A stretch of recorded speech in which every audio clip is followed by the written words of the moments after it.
সৃষ্টি হয়ে যায়, কোনো ভয়ন্তকরণে তারা থাকে না। আল্লাহ পাক সাহায্য করেন।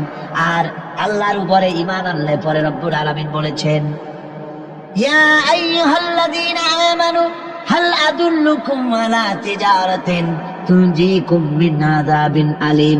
এমন একটা ব্যবসার কথা কে বলবো না যে ব্যবসায় তোমাদেরকে জাহান্নামের আযাব থেকে বাঁচায় দেবে। তার প্রথম কাজই হলো আল্লাহর প্রতি ঈমান আনা। ঈমান আনলে পরে এই সমস্ত গুণ তৈরি হয়ে যায়। আর ঈমানে সবচাইতে উপকৃত হয় সমাজের লোকেরা, রাষ্ট্রের লোকেরা, পরিবারের লোকেরা, দেশের মানুষ উপকৃত হয় মুমিনদের দিয়ে ঈমানের কারণে।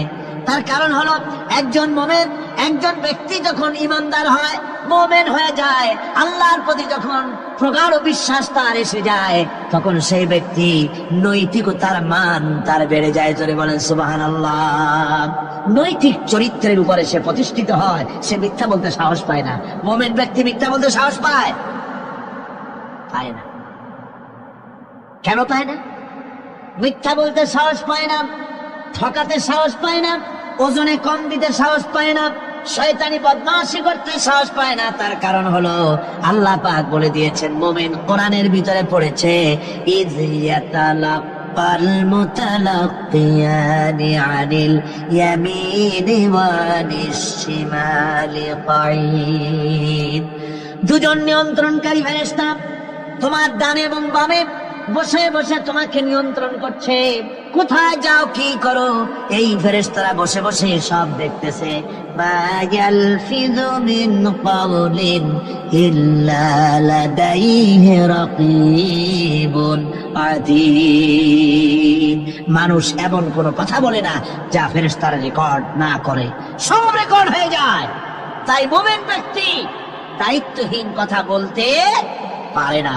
মুমিন ব্যক্তির চরিত্র ভালো হয়ে যায়। সে যে কথা বলে বুঝে শুনে কথা বলে, সে যে ওয়াদা করে বুঝে শুনে ওয়াদা করে। যেহেতু সবকিছুর জবাব কিয়ামতে দিতে হবে। কোথায় দিতে হবে?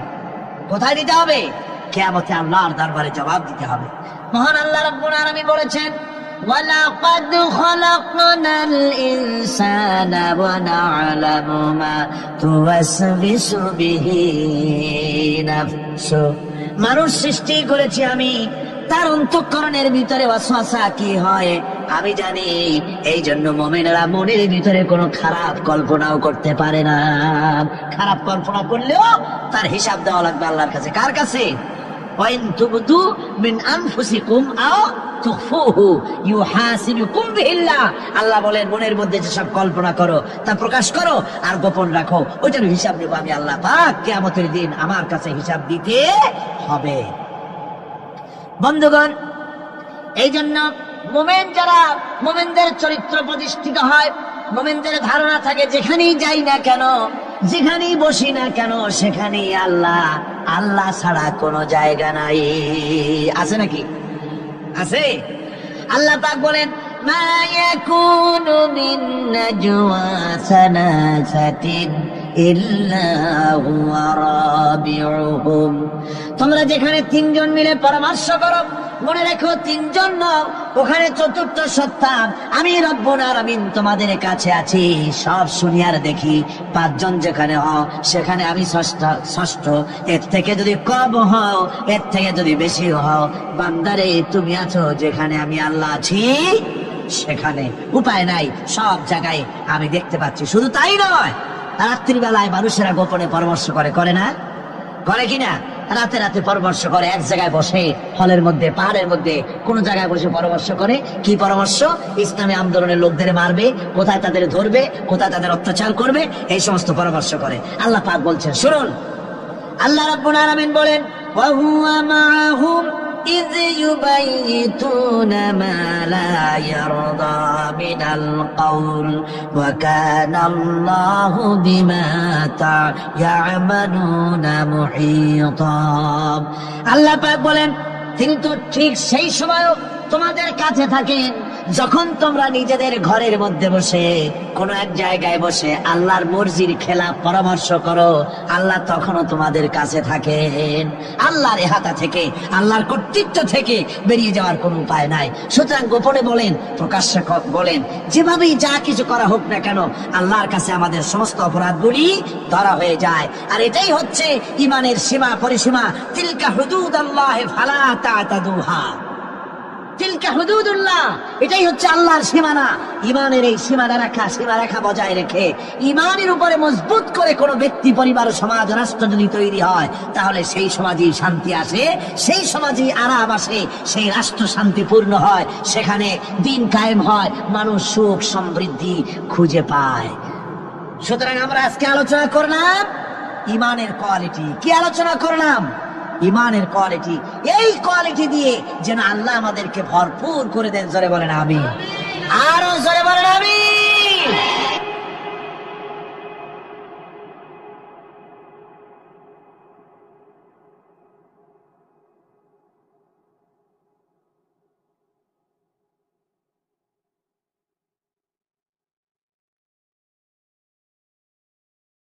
একবার রাসূল পাক সাল্লাল্লাহু আলাইহি ওয়াসাল্লামের কাছে একজন মুশরিক এসেছেন, তার কাছে একটা ভাঙ্গা মূর্তি।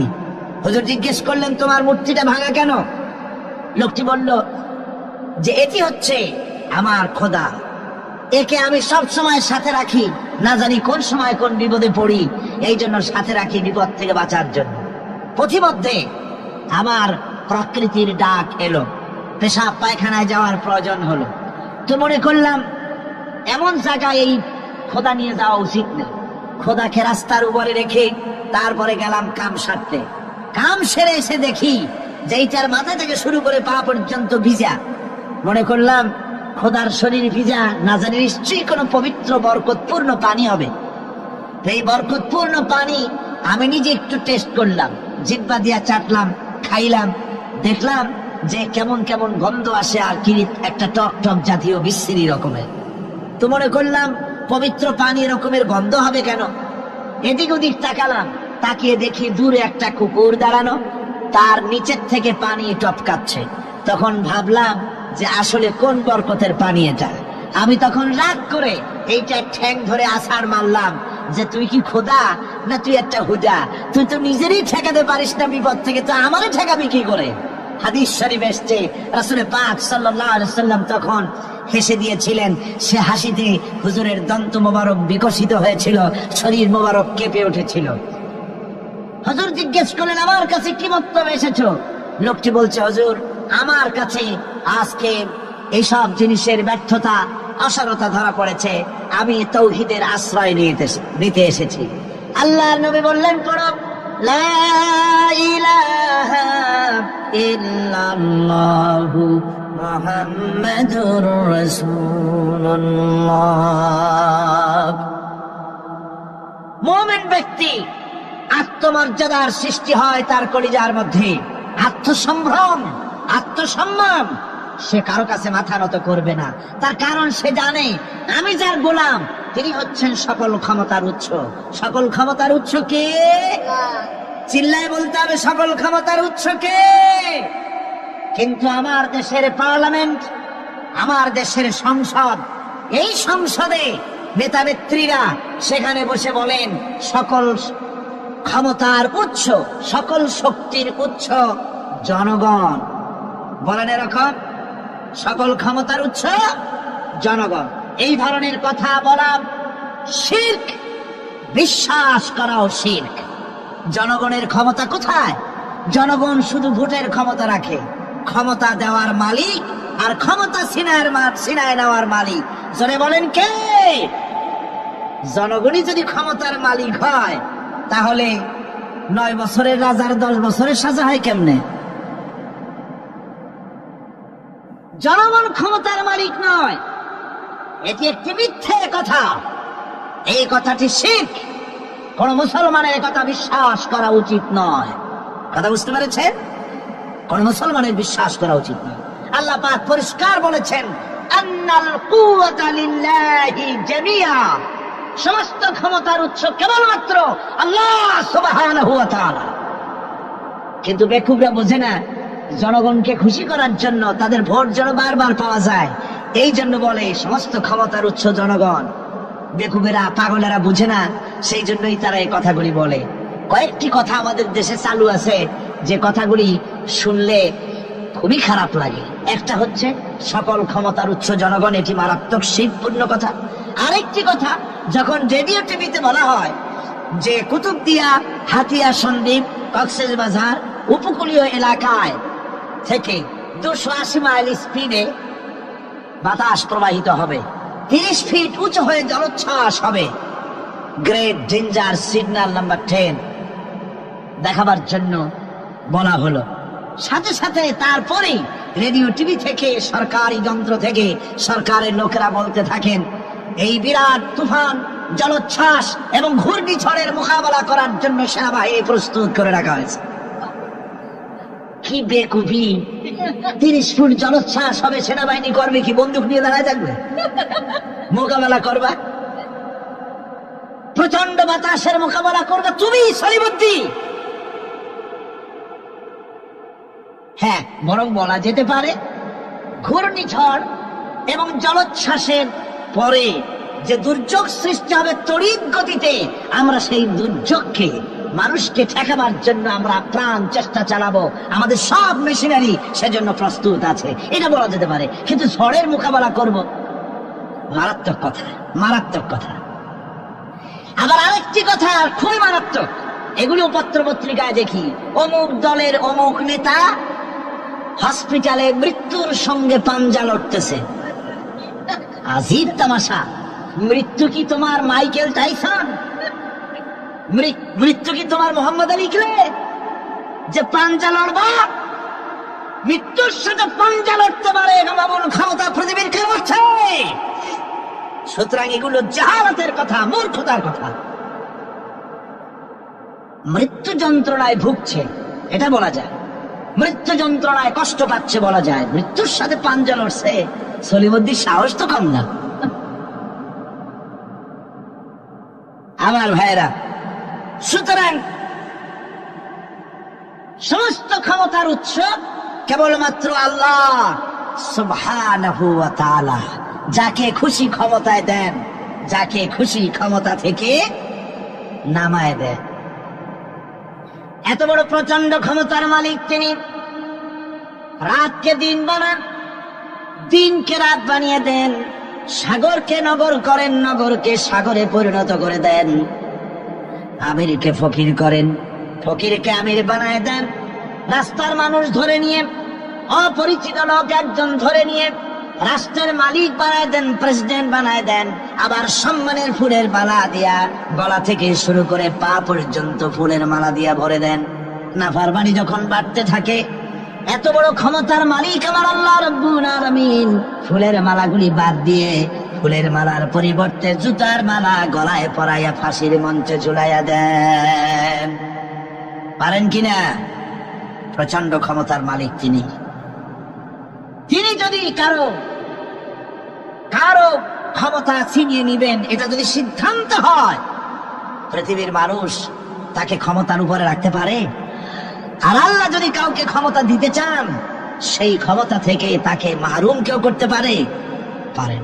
সমস্ত ক্ষমতার একমাত্র মালিক হচ্ছেন কে? আল্লাহ সুবহানাহু ওয়া তাআলা। মানুষেরা বোঝে না, তাই আত্মম্ভরিতা ক্ষমতার মোহে কি করবে দিশা করতে পারে না। এই জন্য যারা মুমিন হবে তাদের এই চিন্তা মনের মধ্যে থাকবে, আত্মমর্যাদা আসবে, কারো সামনে হাত পাতবে না, হাত পাতবে তো আল্লাহ সুবহানাহু ওয়া তাআলার কাছে, কাউকে ভয়ও করবে না। আত্মমর্যাদার কারণে সে তার রিজিক সম্পর্কেও নৃশংস হয়ে যাবে, অর্থাৎ রিস্ক সম্পর্কেও তার পরোয়া থাকবে না, যে হক কথা যদি বলি তাহলে যদি আমার চাকরি না থাকে।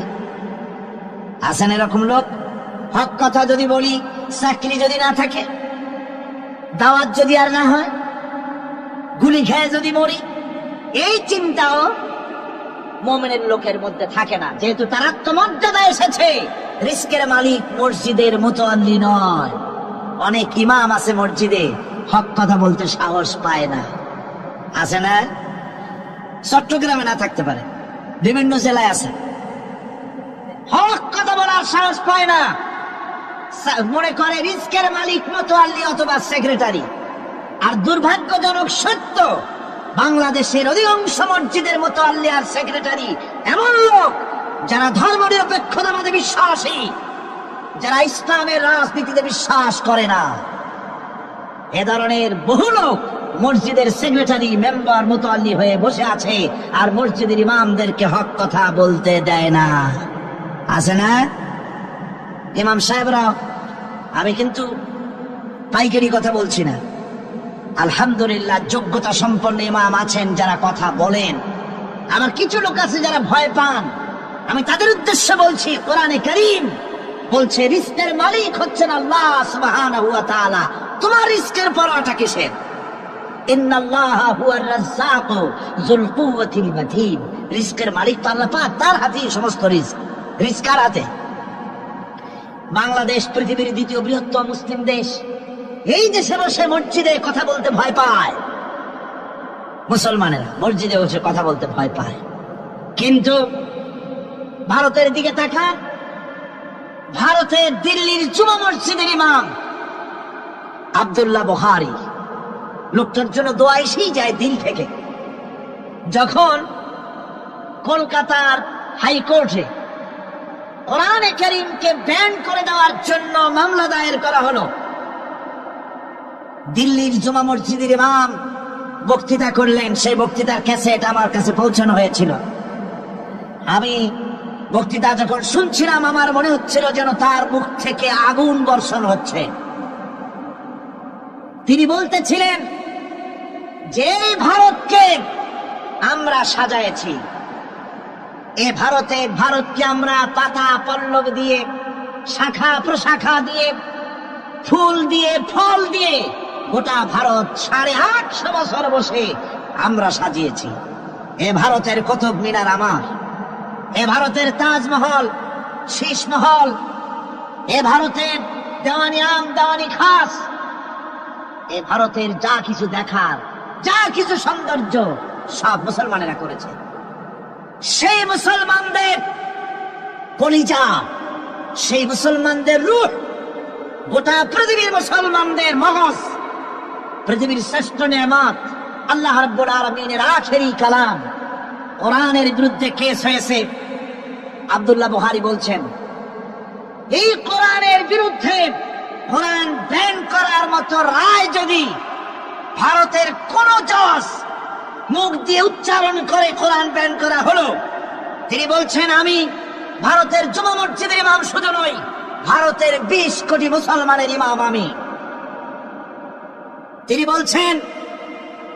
বলছেন যদি কোরআনে কারীমকে ব্যান করার রায় ঘোষণা করবে যে জজ, সে জজকে আমি পায়ের নিচে তলায় ধরে বাম হাত দিয়ে তার জিহ্বাটা টেনে ছিঁড়ে ফেলে দেব। আমার দেশে ভারতের মসজিদের ভেতরে ইমামরা যে কথা বলতে সাহস পায়, আমার দেশের মসজিদের অনেক ইমাম আগে যারা একটু সাহস পেত, এখন আবার অনেকের মধ্যে কোন জেলায়, চিটাগংয়ে না কিন্তু কোন জেলায় সাহস একটু কমে গেছে। তার কারণ কিছু বেয়াদব রাজনীতিক তারা বলেছে মসজিদের মধ্যে রাজনীতি করতে দেওয়া হবে না। ওরা হচ্ছে বেয়াদব। জোরে বলেন ওরা কি? আরো জোরে বলেন ওই সব রাজনীতিবিদরা কি? তার কারণ হচ্ছে মসজিদে কি বলা হবে আর কি বলা হবে না তোমার মতো বেয়াদব রাজনীতিবিদের কাছ থেকে তাকেও জিজ্ঞেস করবে না। এ ফয়সালা হয়েছে 1400 বছর আগে। মসজিদে কি বলতে হবে আর না হবে তা শিক্ষা দিয়েছেন জনাবে মুহাম্মদ রাসূলুল্লাহ সাল্লাল্লাহু আলাইহি ওয়াসাল্লাম। ওলামাদেরকে মসজিদে ইমামতি যারা করে তারা হচ্ছে ইমাম নেতা। তোমরা তাদের সাথে আদব করতে হবে, তারা কি বলবে আর কি বলবে না ডিকটেট করার অধিকার কারো নাই। অধিকার আছে। সুতরাং আলিমদেরকে, মুমিনদেরকে, যারা নাকি কালেমা পড়ে মুসলমান হয়, তাদের সকলের এই সাহস মনের মধ্যে আসা দরকার, ব্যক্তিত্ব আসা দরকার। কারো পরোয়া নাই, পরোয়া করব শুধুমাত্র আল্লাহর। রিস্কের মালিক তিনি। আল্লাহ রাব্বুল আলামিন বলেছেন, ওয়ামা মিন দাব্বাতিন ফিল আরদি ইল্লা আলাল্লাহি রিজকুহা। এই পৃথিবীর বুকে এমন কোন বিচরণশীল জীব নাই যে জীবের রিস্কের দায়িত্ব আমি আল্লাহ আমার নিজ হাতে গ্রহণ করি নাই। সব জীবের রিস্কের চাবি আমার হাতে। কার হাতে? তাহলে ভয়টা কিসের? আপনার একটা পেট, তাই নিয়ে এত চিন্তা। অথচ এই পৃথিবীতে আল্লাহ পাক বলেন অসংখ্য প্রাণী আছে যাদের কোনো সঞ্চয় নাই। শকুন, শকুনের মরা গরু অনেকগুলি ব্যাংকে জমা আছে নাকি? কবে কোথায় একটা মরা গরু পাইছে আর খোঁজ নাই, খবর নাই। ওগুলা কি না খাইয়া মরতে দেখছেন রাস্তায় পথে ঘাটে? সুবহানাল্লাহ। অসংখ্য প্রাণী এভাবে দুনিয়া আছে। আল্লাহ রাব্বুল আলামিন বলেন যাদের কোনো সঞ্চয় নাই, যারা কোনো সঞ্চয় করে না, এ ধরনের সাপগুলি, শিয়ালগুলি, বাঘগুলি, পাখিগুলি, জলচর প্রাণী, স্থলচর প্রাণী, আর অন্তরিক্ষে মহাশূন্যে উড়ে বেড়ায় যেসব প্রাণী, এ ধরনের শত সহস্র কোটি কোটি প্রাণী, তারা সকাল বেলায় খালি পেট নিয়ে বেরিয়ে যায়। খালি পেট নিয়ে সকাল বেলায় বেরিয়ে গেল, আবার সন্ধ্যায় যখন বাসায় ফিরে সমস্ত প্রাণীগুলির পেট আল্লাহ রাব্বুল আলামিন ভরে দেন। সুবহানাল্লাহ। একটা প্রাণীও খালি পেটে বাড়ি ফেরে না। সুবহানাল্লাহ, সুবহানাল্লাহ। অথচ তাদের কিন্তু জন্ম নিয়ন্ত্রণের ব্যবস্থাও নাই। জঙ্গলে যত প্রাণী আছে তারা কি কোনদিন মিছিল করে এসে বলেছে বাংলাদেশ সরকার আমাদের জঙ্গলের মধ্যে কোনো খোঁজ খবর তো আপনারা রাখেন না, এখানে বাচ্চা কাচ্চা বেশি হইতেছে আর খাওয়াইতে পারি না, এবার কিছু পরিবার পরিকল্পনার ওষুধপত্র পাঠান? কোনদিন বলেছে? বলে নাই, বলবেও না। কে খাওয়ায়? আল্লাহ পাক খাওয়া, আল্লাহ পাক খাওয়া। সুতরাং আল্লাহ রাব্বুল আলামিন রিস্কের মালিক, একথা বিশ্বাস করতে হবে। সেই বিশ্বাসের অর্থ এই নয় যে আপনি চুপ করে বসে থাকবেন আর ফেরেশতারা রান্না করে আপনারে রূপচাঁদা মাছ খাওয়াই দিয়ে যাবে, এরকম না। বিশ্বাস করতে হবে, কাজ করতে হবে, এর ফলে আল্লাহ রাব্বুল আলামিন রিস্কের ব্যবস্থা করবেন। ঈমান আনার পর প্রথম যে কোয়ালিটিটা হবে সেই কোয়ালিটি হচ্ছে পার্সোনালিটি, আত্মসম্ভ্রম, আত্মমর্যাদা। দুনিয়ায় কারো সামনে মাথা সে নত করবে না, মাথা নত করবে কেবলমাত্র আল্লাহর কাছে।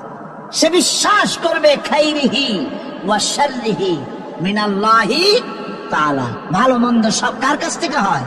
আল্লাহর কাছ থেকে হয়। সে কিছুতেই বিশ্বাস করবে না যে কোনো মাজারের কাছে গেলে, কবরের কাছে গেলে আমার তকদির পাল্টে যাবে। কোন মুমিন তা বিশ্বাস করবে না। কথা বুঝতে পেরেছেন?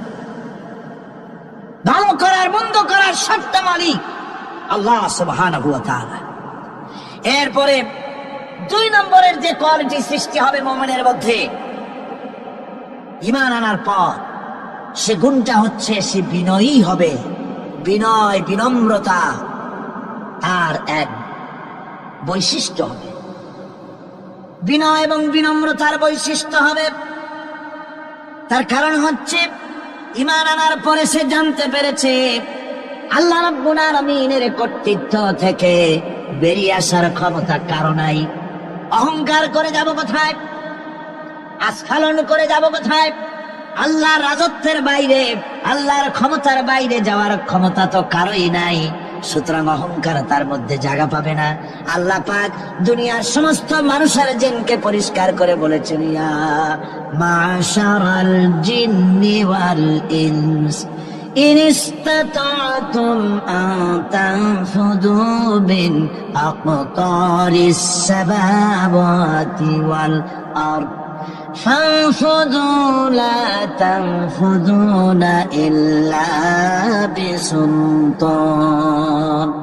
হে পৃথিবীর মানুষেরা আর জেনেরা, যদি সম্ভব হয় আমার আকাশের নিচের থেকে, জমিনের উপর থেকে বেরিয়ে যা। লা তানফু, বেরিয়ে যেতে পারবে না। আমি আকাশ এবং জমিন থেকে যদি সম্ভব করতে পারো বেরিয়ে যা। আর যদি কোনো আকাশ থাকে তার নিচে যা, আর যদি কোনো জমিন থাকে তার উপরে যাও। এমন দেশ যদি পাও যেখানে আমার আলো ছাড়া কোনো আলো আছে, আমার বাতাস ছাড়া কোনো বাতাস আছে, আমার চাঁদ সূর্য ছাড়া কোনো চাঁদ সূর্য আছে, যাও সেখানে। আল্লাহ রাব্বুল আলামিন বলেন নাই এরকম যাওয়ার কোনো উপায় নাই। আমি আল্লাহ রাব্বুল আলামিন আকাশ আর জমিন দিয়ে প্যাকেট করে রেখেছি, আটকায় রেখেছি। আমার রাজত্ব থেকে, আমার ক্ষমতা থেকে, আমার কর্তৃত্ব থেকে বেরিয়ে যাওয়ার ক্ষমতা কোনো মানুষের নাই, কোনো জিনের নাই, কোনো প্রাণীর নাই। সুবহানাল্লাহ। মানুষ হচ্ছে অহংকার কিসের হবে? তোমরা হচ্ছ ফকির। আল্লাহ পাক বলছেন ওয়াল্লাহুল গানিয়্যু ওয়া আনতুমুল ফুকারা। আল্লাহ হচ্ছেন গনি। আল্লাহ কি? গনি, বেনিয়াস, বেপরোয়া। ফাআলুল লিমা ইউরিদ, যা খুশি তাই করে, কারো মুখাপেক্ষী তিনি নন। কোরআনে কারীমে রব্বুল আলামিন বলেছেন নবী আপনি আমার ব্যাপারে, আমার গুণাবলীর ব্যাপারে বলুন।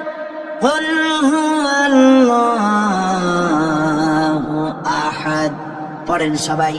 কুল হুয়াল্লাহু আহাদ আল্লাহুস সামাদ লাম ইয়ালিদ ওয়া লাম ইউলাদ ওয়া লাম ইয়াকুন লাহু কুফুয়ান আহাদ।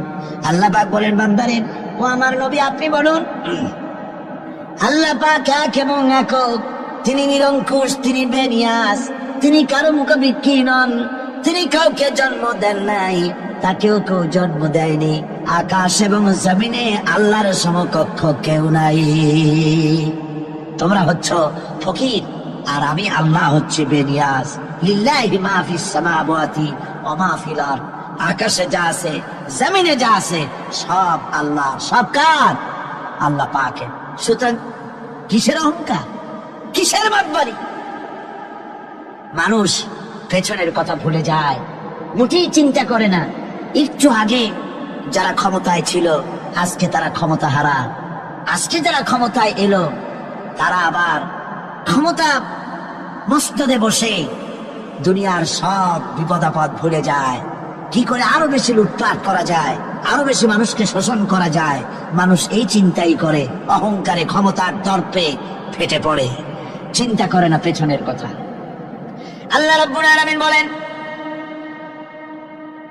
যারা নাকি মুমিন বান্দাদের বিনয় এবং বিনম্রতা তাদের মধ্যে সৃষ্টি হয়ে যাবে, তার কারণ হলো আল্লাহ পাক বলেছেন ওয়ালা তামশি ফিল আরদি মারহান ইন্নাকা লান তাখরিকাল আরদা ওয়ালান তাবলুগাল জিবালা তুলা। ওয়ালা তামশি ফিল আরদি মারহান, আমার জমিনের উপরে অহংকার করে পা ফেলো না। তুমি কি পারবে অহংকার করে আমার জমিনটাকে ফাটাই দিতে? কি বলেন, পারা যাবে? অহংকার করে জমিনের উপরে লাথি মারেন জোরে, জমিন ফাটবে? ফাটবে না, আপনার পা ছিঁড়ে যাবে। আপনি কি পারবেন অহংকার করে পাহাড়ের উচ্চতা লাফ দিয়ে ছাড়াই যেতে পারবেন? তাও পারবেন না। সুতরাং আল্লাহ পাকের উপরে ঈমান আনলে পরে তাদের মাথা এভাবে নত হয়ে যায়, অহংকার তাদের মধ্যে জায়গা পায় না। অহংকার কিসের অহংকার তোমার? মানুষ তার জন্মের কথা, কোরআনে কারীম বলে মানুষ কি তার জন্মের কথা স্মরণ করে না? তোমার তো এমন অবস্থা ছিল দুনিয়ায় উল্লেখযোগ্য বিষয়বস্তু হিসাবে তুমি পরিগণিত ছিলে না। তুমি হচ্ছ, তোমার জন্মের উৎস কথা হচ্ছে এক ফোঁটা নাপাক পানি, এমন নাপাক পানি যা শরীর থেকে নির্গত হলে পরে গোসল করা ওয়াজিব হয়ে যায়।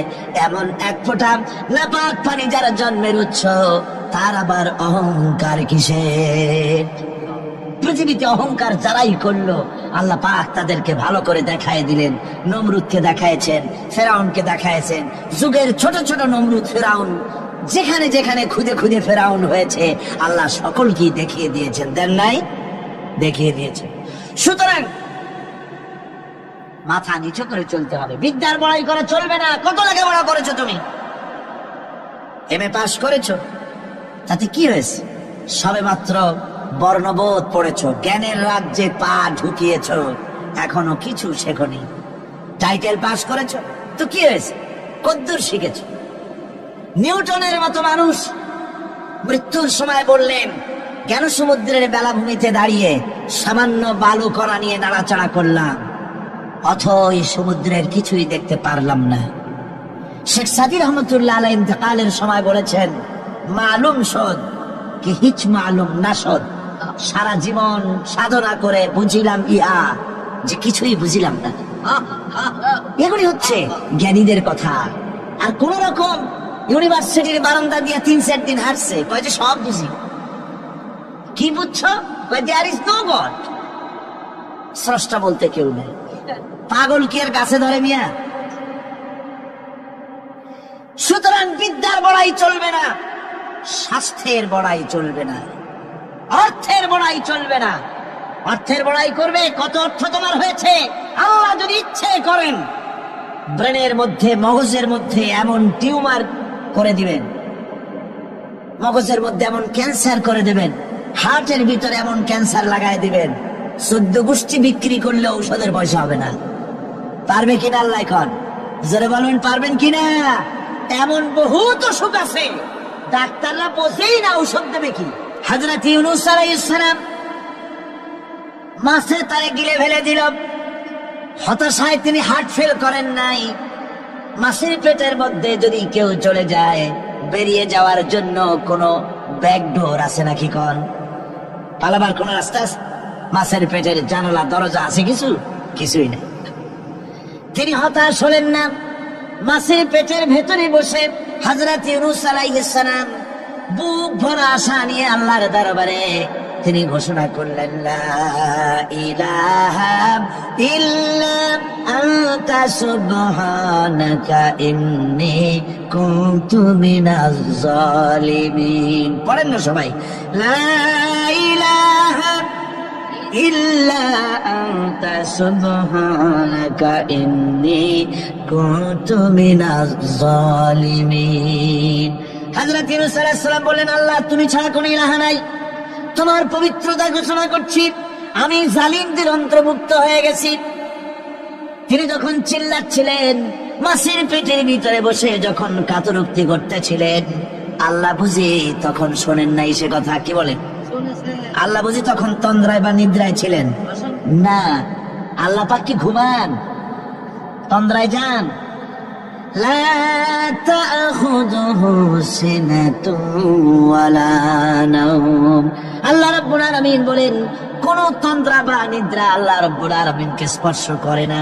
হযরত ইউনূস আলাইহিস সালাম যখন মাছের পেটের ভিতরে বসে চিৎকার মারলেন, আল্লাহ পাক বলেন, ইউনূস রে, তোমার ওই ডাক কেউ শোনে নাই, দুনিয়ার কোন রাজা বাদশাহ শোনে নাই, দুনিয়ার কোন বন্ধু বান্ধব তোমার শোনে নাই, কিন্তু আমি তোমার আরশের মালিক আমি রব্বুল আলামিন শুনেছি। শুধু শুনি নাই, সঙ্গে সঙ্গে জবাব দিয়ে দিয়েছি। ফাস্তাজাবনা লাহু ওয়া নাজ্জাইনাহু মিনাল গাম্মি। পড়েন, ফাস্তাজাবনা লাহু ওয়া নাজ্জাইনাহু মিনাল গাম্মি ওয়া কাযালিকা নুজিল মুমিনিন। আল্লাহ পাক বলেন, আমি জবাব দিলাম।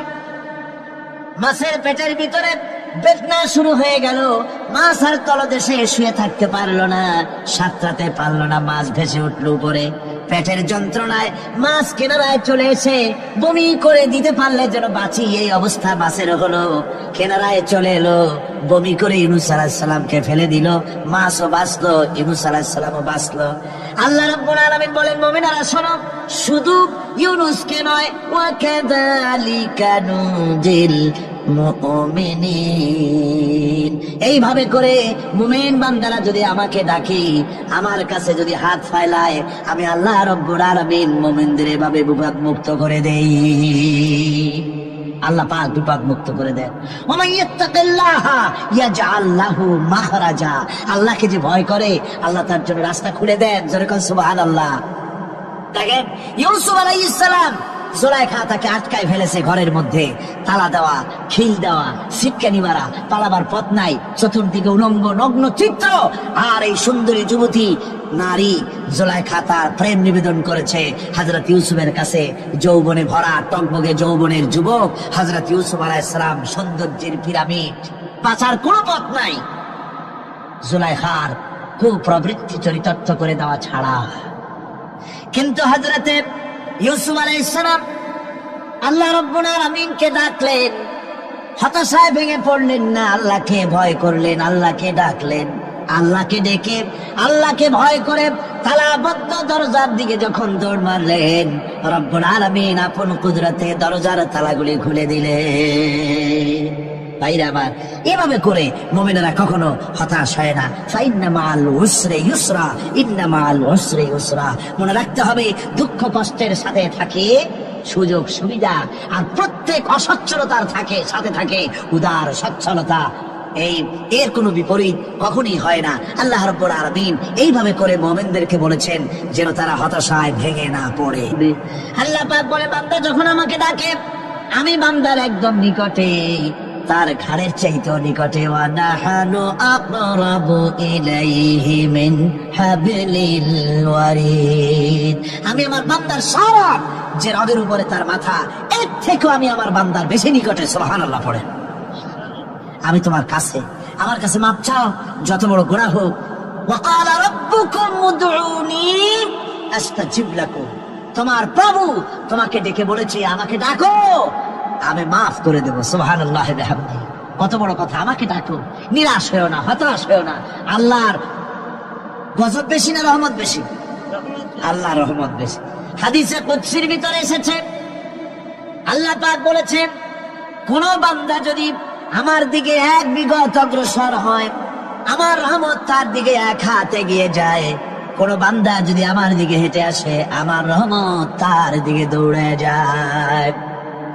বান্দা যখন আল্লাহর দরবারে দুয়া উঁচু করে চোখের পানি ফেলে দেয়, মুসলিম শরীফের হাদিসের ভিতরে এসেছে, গভীর রাত্রে, রাতের তৃতীয় অংশে আল্লাহ রাব্বুল আলামিন প্রথম আকাশে আসেন আর ডেকে বলেন, পৃথিবীতে আছো নাকি কেউ গুনাহ করে জীবন বরবাদ করে দিয়েছো, আমার কাছে মাপ চাও। ঋণগ্রস্ত আছো, অসুস্থ আছো, অপমানিত আছো, কে আছো মাসলুম, আমাকে ডাকো, আমার কাছে বলো, আমি ডাকে সাড়া দেব, জীবনের আশা পূরণ করে দেব। ওই সময় যেই সমস্ত লোকেরা কাঁদে তাহাজ্জুদের নামাজ পড়ে, আল্লাহ জিজ্ঞেস করেন ফেরেশতারা, অমুক অমুক দেশে অমুক অমুক বান্দারা কাঁদে কেন? ফেরেশতারা বলে, রব্বুল আলামিন তুমি তো ভালো করে জানো। আল্লাহ বলেন, জানি, তবুও তোমাদের মুখে শুনতে চাই। তারা বলে, রব্বুল আলামিন তোমার এই বান্দা গুনাহ করেছে, গুনার জন্য মাপ চায়, জাহান্নাম থেকে বাঁচতে চায়। আল্লাহ পাক বলেন, ফেরেশতারা আমার এই বান্দারা আমারে দেখেছে নাকি? বলে দেখে নাই। বলে আবার দোজখ দেখেছে নাকি? বলে না, তাও দেখে নাই। আমার বেহেশত দেখেছে নাকি? বলে না, তাও দেখে নাই। আল্লাহ পাক বলেন, ফেরেশতারা সাক্ষী থাকো, ওরা আমাকে দেখে নাই, আমার বেহেশত দোজখ কিছুই দেখে নাই, শুধুমাত্র আমার নবীর কথা, আমার কোরআনের কথা বিশ্বাস করে আরামের ঘুমকে হারাম করে যেভাবে তারা কাঁদতেছে, সাক্ষী থেকে যাও ফেরেশতারা, আমার রহমতের দরিয়ায় জোশ মেরেছে, আমার ওই ক্রন্দনরত বান্দাগুলিকে আমি আল্লাহ মাফ করে দিলাম। সুতরাং মুমিন বান্দা যারা, আল্লাহর মুমিন বান্দা যারা, এই ঈমানের কোয়ালিটি, এটাও হতাশায় নিরাশায় ভেঙে পড়বে না। গুনাহ তো মানুষই করে, গুনাহ হয়ে গেছে, মাপ চাও। তোমার গুনাহ কদ্দুর? তোমার গুনাহ যদি হয় পাহাড় সমান, আল্লাহর রহমত আকাশ সমান।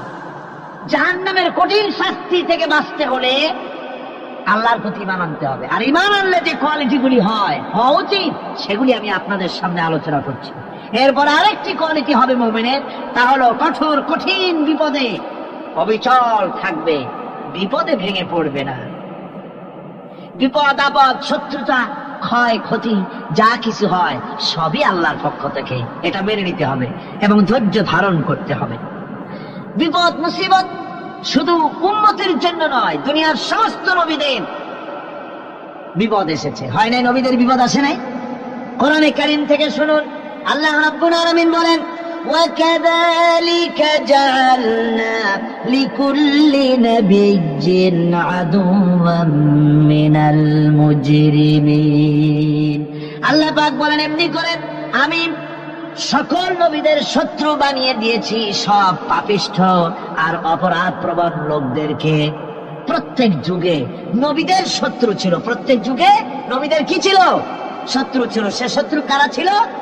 আল্লাহ পাক বলছেন নবীদের শত্রু ছিল পাপিষ্ঠ আর অপরাধ প্রবণ লোক, এরাই ছিল নবীদের দুশমন। রাসূলগণের অবস্থা যদি এই হয়, তাহলে তার উম্মত, ওই দিনের ধারক বাহক যারা, তাদের বুঝি বিপদাবাদ হবে না নাকি? হবে কিনা? তো ইসলামের বিরোধিতা যারা করে, কোরআনের পরিভাষায় বলা হয়েছে ইসলামের দুশমন, নবীদের দুশমন। দুনিয়ার সব পাপিষ্ঠ আর অপরাধ প্রবণ লোকেরাই ইসলামের দুশমন হয়, নবীদের দুশমন হয়। আজও দেখেন, আজও তাকিয়ে দেখেন, ইসলামী আন্দোলনের বিরোধিতা যারা করে তারা পাপিষ্ঠ চরিত্রের কিনা তাকায় দেখেন, খুঁজে দেখেন, সর্বত্র খুঁজে দেখুন, খুঁজে দেখুন। যারা ইসলামী আন্দোলনের বিরোধিতা করে, যারা ইসলামকে মিটিয়ে দেওয়ার চেষ্টা করতেছে, যারা ইসলামকে মৌলবাদ বলে, ইসলামকে সাম্প্রদায়িক বলে, কোরআনে কারীমের কথা কত স্পষ্ট যে নবীদের দুশমন হয়, ইসলামের দুশমন হয় মুজরিম লোকেরা, অপরাধ প্রবণ আর পাপিষ্ঠ লোকেরা। আজও আমরা দেখতে পাই এই শ্রেণীর লোকেরা পাপিষ্ঠ এবং সবচাইতে সমাজের নিকৃষ্ট ধরনের চরিত্রহীন লোক। নামাজ নাই। আপনি খুঁজে দেখেন ইসলামী আন্দোলনের বিরোধিতা যারা করছে, যারা নেতৃত্ব দিচ্ছে, নামাজ নাই, রোজা নাই, চরিত্র নাই, হজ নাই, যাকাত নাই, মদ, জুয়া, জেনা, ব্যভিচার ইত্যাদিতে লিপ্ত। চেহারা দেখলে ছেলেপেলেরা 2 গ্লাস পানি খায়, ভর চটে। কথা ঠিক কিনা কর? এই হলো অবস্থা। মারে কেন? মুমিনদেরকে, পয়গম্বরদেরকে, সাহাবীদেরকে এবং ঈমানদারদেরকে মারে কেন? তার কারণ হচ্ছে আল্লাহ রাব্বুল আলামিন বলেছেন ওয়ামা নাকামু মিনহুম ইল্লা আইয়ুমিনু বিল্লাহিল আজিজিল হামিদ। কাফিররা ঈমানদার লোকদেরকে অন্য কোন অপরাধী নির্যাতন চালায় না, নির্যাতন চালায় শুধু এই কারণে যেহেতু মুমিন লোকেরা পরাক্রমশালী, আল্লাহ রাব্বুল আলামিনের দ্বীনকে কায়েম করতে চায়, তার উপরে ঈমান এনেছে, এই কারণেই তারা মারে। ঠিক কিনা কর? যুগে যুগে নবীদের উপরে, সাহাবীদের উপরে যে অত্যাচার হয়েছে, সে অত্যাচার এই কারণেই হয়েছে, অন্য কোনো কারণে নয়। এই কঠিন বিপদে অবিচলতা এবং ধৈর্যের দৃষ্টান্ত নবীগণ পেশ করেছেন পৃথিবীর বুকে। আমরা দেখেছি ইব্রাহিম আলাইহিস সালামকে আগুনে ফেলানো হয়েছে, আছে না কোরআন শরীফে? আমি কিন্তু গল্প করতেছি না, সব কোরআনের কথা। কিসের কথা? ইব্রাহিম আলাইহিস সালামকে আগুনে ফেলানো হচ্ছে। অপরাধ কি? অপরাধ হচ্ছে হযরত ইব্রাহিম আলাইহিস সালাম দাওয়াত দিয়েছেন লা ইলাহা ইল্লাল্লাহ। জোরে পড়েন লা ইলাহা ইল্লাল্লাহ, লা ইলাহা, লা ইলাহা ইল্লাল্লাহ মুহাম্মাদুর রাসূলুল্লাহ। হযরত ইব্রাহিম আলাইহিস সালাম দ্বীনের দাওয়াত দিয়েছেন, এক আল্লাহর দাওয়াত দিয়েছেন, ঈমানের দাওয়াত দিয়েছেন। আর কোন অপরাধ ছিল না। নমরুদ সহ্য করতে পারলো না। কোরআনে কারীমের মধ্যে সব কথাগুলি আল্লাহ পাক এই জন্য বিধৃত করেছেন, এই জন্য কোরআনে কারীমের মধ্যে সব কথা উঠাই দিয়েছেন, যাতে করে মুমিনেরা বিপদ আসলে পরে যেন ঘাবড়ে না যায়। ইব্রাহিম আলাইহিস সালামকে আগুনে ফেলানো হচ্ছে। ফেরেশতা বলছে ইব্রাহিম তোমারে আগুনে ফেলায় দাও, হতেছে আমার কাছে সাহায্য চাও, আমার কাছে ক্ষমতা আছে, আগুনগুলো উঠাইয়া নমরুদের বংশ জ্বালাইয়া দেব। হযরত ইব্রাহিম ফেরেশতার কাছে সাহায্য চাইছিলেন নাকি? তিনি বললেন ফেরেশতা তোমার কাছে সাহায্য কেন চাইব? আমি তো এমন কোন অন্ধ আল্লাহর ইবাদত করি না যেই অন্ধ স্রষ্টা তার গোলামের দুঃখ দুর্দশা না দেখেন। আমি তোমার কাছে সাহায্য চাইব না। হযরত ইব্রাহিম আলাইহিস সালাম পাস করলেন। কি বলেন, পাস করছেন না? ঈমানের পরীক্ষায় পাস। আগুনের মধ্যে হযরত ইব্রাহিমকে যখন ফেলানো হচ্ছে, রব্বুল আলামিন আগুনের প্রতি নোটিশ করে দিলেন ইয়া নারু কুনি বারদান ওয়া সালামান আলা ইব্রাহিম। আগুন আমার ইব্রাহিমের জন্য শান্তিদায়ক, ঠান্ডা হয়ে যা। এখন কি আর আগুনের বাপের ক্ষমতা আছে ইব্রাহিমকে পোড়ানো? আর ক্ষমতা নাই। আমার বন্ধুগণ, ইব্রাহিম আগুনের ভিতরে আরামে বসে আছেন, আর ওদিকে নমরুদ বসে বসে দেখতেছে দূর থেকে ইব্রাহিম তো জ্বলে না, গায়ের মধ্যে আগুন জ্বলে গেল। দাঁত দিয়া কয়, আগুন তোর হলো কি? কেন জ্বালাইতে পারিস না আমার দুশ্মন রে? হলোটা কি তোর? তোর কি জ্বালানো শক্তি বন্ধ হয়ে গেল নাকি? আগুনের ভিতর থেকে জবাব এলো, নমরুদ রে, আমার ভিতরে জ্বালানো শক্তি আছে কি নাই যদি প্রমাণ করতে চাও, টেস্ট করতে চাও, তুই নিজে আয়, তোরে শুদ্ধ তামাম দুনিয়া জ্বালাই দিতে পারি, ইব্রাহিমের এক গাছা পশম জ্বালাই দিতে পারি না। তার কারণ হচ্ছে আমি হচ্ছি মাখলুক, আল্লাহ হচ্ছেন খালিক। আল্লাহ আমাকে বলেছেন না জ্বালাতে, তুমি 1000 বার বললেও আমি ইব্রাহিমকে জ্বালাইতে পারবো না। কোরআনে কারিমে ঘটনা বলে মুমিনদেরকে সাহস দেওয়া হচ্ছে, মুমিনেরা দ্বীনের কাজ করতে গিয়ে বিপদ আবাজ আসবে, ইমানের দাবি হলো বিপদ আসবে, আর বিপদ আসলে ঘাবড়ায় যেও না, মুসিবতে পড়ে চিন্তায় পেরেশানে হয়রান হয়ে যেও না। বিশ্বকবি আল্লামা ইকবাল কি সুন্দর করে বলেছেন, আজ ভি হোক जो इब्राहिम का इमा पैदा आग कर सकती है एक अंदाज गुलिस्तान पैदा। ইব্রাহিমের ইমান যদি আজিও কোথাও হয় বিদ্যমান, করতে পারেন অগ্নিকুণ্ডে খুবসুরত এক গুলিস্তান।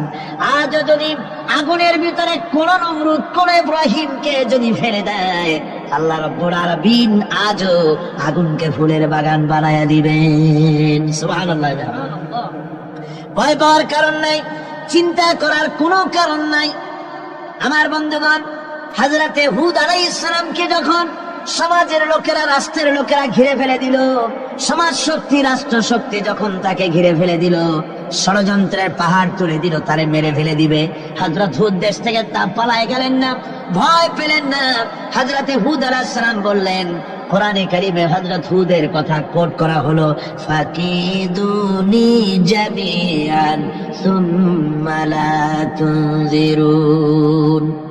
সম্মিলিতভাবে ষড়যন্ত্র করো আমার বিরুদ্ধে, সবাই মিলে ষড়যন্ত্র করো, সুম্মা লা তুনজিরুন, আর আমাকে এতটুকু অবকাশ তোমরা দিও না।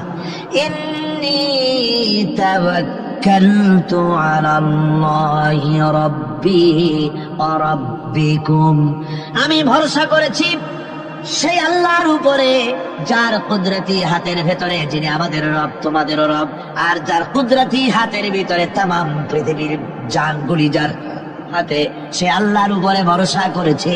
ষড়যন্ত্র যদ্দূর আছে করতে থাকো, আমি ষড়যন্ত্র পরোয়া করি না। সুবহানাল্লাহ বলেন। এটাই হলো মুমিনের কোয়ালিটি।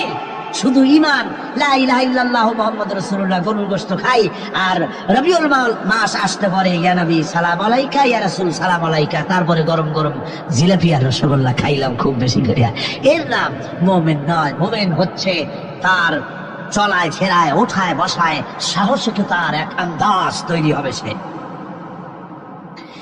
আমার ভাইয়েরা, বিপদে অবিচলতা আমাদেরকে পয়গম্বরেরা শিক্ষা দান করেছেন। আমরা দেখতে পেয়েছি বিশ্বনবী জনাবে মুহাম্মদুর রাসূলুল্লাহ সাল্লাল্লাহু আলাইহি ওয়াসাল্লাম হিজরতের রাত, কাফেররা চতুর্দিকে দাঁড়ানো, হযরত জিবরাইল এসে বলেন, ইয়া রাসূলুল্লাহ, হে কাফেররা চতুর্দিকে ঘিরে দাঁড়িয়েছে, গভীর রাত, এখন হাতে তাদের তরবারি, সকাল হলে পরে তারা আপনাকে মেরে ফেলে দিবে, তাড়াতাড়ি ওঠেন, মদিনার দিকে চলে যান। আল্লাহ নবী ঘুমের থেকে জেগে হযরত আলীকে ডেকে বলেন, আলী, আল্লাহ অর্ডার করেছে আমি মদিনায় চললাম, আমার বিছানার পরে আমার চাদর গায়ে দিয়া শুয়ে থাকো।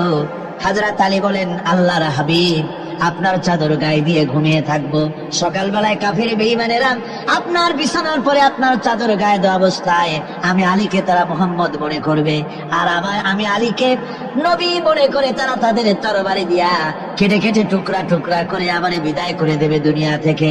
এতটুকুনো পরোয়া করি না, বরং আমার দিলের মধ্যে এটাই তৃপ্তি থাকবে যে আমি আলীর জীবনের বিনিময় আল্লাহর হাবিব দুনিয়ায় বেঁচে আছেন। নবীজি ঘরের থেকে বেরোলেন, চতুর্দিকে কাফেররা দাঁড়ানো, আল্লাহ নবী হাতে এক মুষ্টি বালু হাতে নিয়ে শাহ হাতের বজু পড়ে 3 বার দম করে বালুগুলো ছেড়ে দিলেন। বালিগুলি ঘরের চতুর্দিকে কাফেরদের চোখে চলে গেল। পরবর্তী সময় রব্বুল আলামিন ডেকে বলেন, নবীরে, বাড়ি যখন নিক্ষেপ আপনি করেছিলেন ধরাগুলি, আপনি তো শুধু নিক্ষেপ করেছিলেন, কিন্তু চতুর্দিকে কাফেরদের চোখে গেল কেমনে? একদিকে মেরেছিলেন, সেই দিকেই তো যাওয়ার কথা ছিল, চতুর্দিকের কাফেরের চোখে চোখে সেগুলো পৌঁছে গেল কেমনে? ওয়ামা রামাইতা ইদ রামাইতা ওয়ালাকিন্নাল্লাহা রামা। আপনি নিক্ষেপ করেন নাই, যখন আপনি নিক্ষেপ করেছিলেন আপনি তো শুধু বালু কণা ছেড়েছেন, আর ওই বালু কণাগুলি ঘরের চতুর্দিকে সব কাফেরদের চোখে পৌঁছবার দায়িত্ব আমার কুদরত গ্রহণ করেছিল। আমার ভাইয়েরা, নবীজি বিপদে, এতগুলি শত্রু তরবারি নিয়ে তিনি বিপদে ধৈর্য হারা হন নাই। আস্তে করে ঘরের থেকে বেরিয়ে হযরত আবু বকরের বাড়িতে গিয়ে হাজির। দরজায় গিয়ে আওয়াজ দিলেন, আবু বকর। অমনি দরজা খুলে গেল। লাব্বাইক ওয়া সাদাইক। হুজুর বলেন, আবু বকর রে, একটা ডাকে কেমনে সাড়া দিলে? তুমি কি ঘুমাইছিলে না? হযরত আবু বকর বলেন, হুজুর আপনি বলেছেন আমাকে নিয়ে হিজরত করবেন, আমি মনে মনে চিন্তা করেছি, না জানি কত রাত্রে নবীজি আসেন, উঠতে যদি আমার দেরি হয়ে যায়, নবীজি যদি দরজার কাছে দাঁড়ায় দাঁড়ায় আমার ডাকাডাকি করে, আর আমি যদি ঘুমায় থাকি, তাহলে আল্লাহর নবীর সঙ্গে বেয়াদবি হয়ে যাবে। এই মনে করে বিছানায় না ঘুমাইয়া আপনার গলার আওয়াজ শোনার জন্য এই দরজার সঙ্গে পিঠ লাগায়া লাগায়া দাঁড়ায়া ঘুমাচ্ছিলাম। আল্লাহর নবী হযরত আবু বকরকে সঙ্গে করে নিয়ে চললেন মদিনার দিকে। উল্টা পথে রওনা করলেন। বারবার কাবা শরীফের দিকে তাকাতে লাগলেন। বুখারী শরীফে এসেছে, নবীজি বারবার কাবার দিকে তাকিয়ে বলতেছেন, রে কাবা, বড় আশা ছিল তোর কাছে থাকবো, তোর খেদমত করব, কিন্তু তোর নিষ্ঠুর সন্তানেরা তোর কাছে আমারে থাকতে দিল না রে। আল্লাহ নবী মিসফালা দিয়ে জাবালে কেদোয়ার উপর দিয়ে চলে গেলেন জাবালে সুরে। গুহার কাছে যখন গিয়েছেন, ফজর রক্ত হয়ে গেল। হযরত আবু বকর রাদিয়াল্লাহু তাআলা আনহু বলছেন, হুজুর আর উপায় নাই, দিন হয়ে গেল, এখন বুঝি ধরা পড়ে যাব। ওই গুহার মধ্যে গিয়ে আশ্রয় নেই। তবে আপনি দাঁড়ান, গুহার ভিতরে পাহাড়িয়া গুহা, বিচ্ছু থাকতে পারে, সাপ থাকতে পারে, আমি আগে ঢুকি। যদি কোনো হিংস্র প্রাণী থাকে আমার উপর দিয়ে আঘাত হয়ে যাক, আল্লাহর নবী হেফাজতে থাকুন। হযরত আবু বকর রাদিয়াল্লাহু তাআলা আনহু গুহার ভিতরে নামলেন।